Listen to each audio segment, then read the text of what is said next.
A lot of people in Canada right now are stuck in this situation, in this confusing situation where their work permits are expiring and they're wondering whether they should apply for what's commonly called as a dummy work permit. I get these questions a lot in my question answers series on Instagram.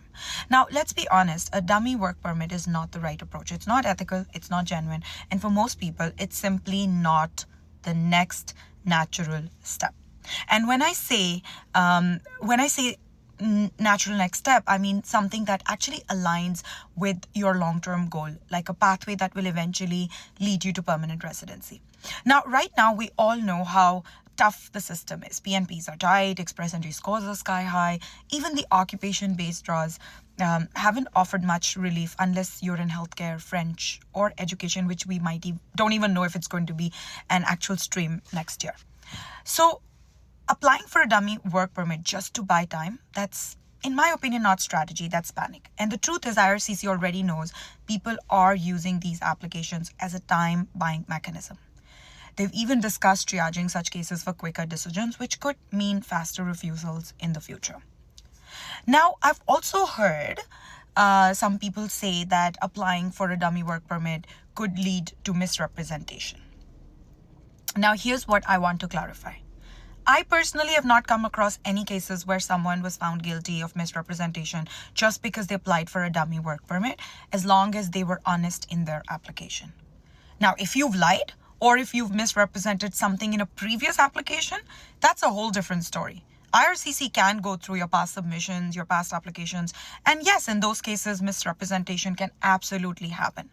But if you're being truthful about your status and your intent, I haven't seen misrepresentation happening solely because of a dummy work permit. That said, if you've personally experienced that, or you know of an actual case where that happened, I'd love to hear about it, because let's talk facts, not fear.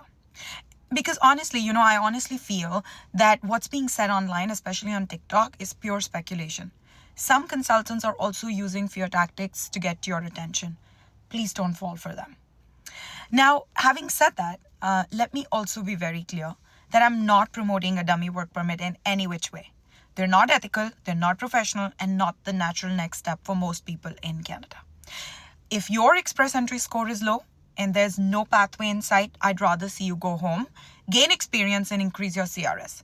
That's how you build your profile strategically, not by extending your stay through temporary fixes that lead you literally nowhere.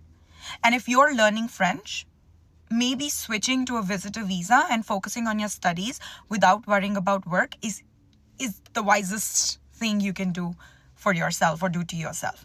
Now, I also, at the same time, understand that money matters and survival in Canada isn't easy. But you need to ask yourself, is this extra 5 or 6 months of work really going to change your future?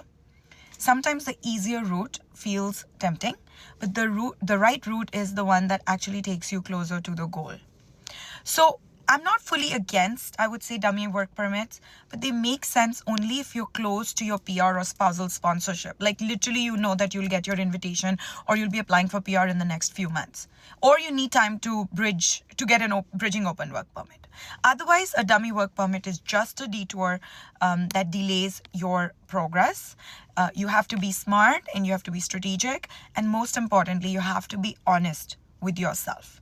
And you have to do what's right for you and in your best interest. I hope that helps.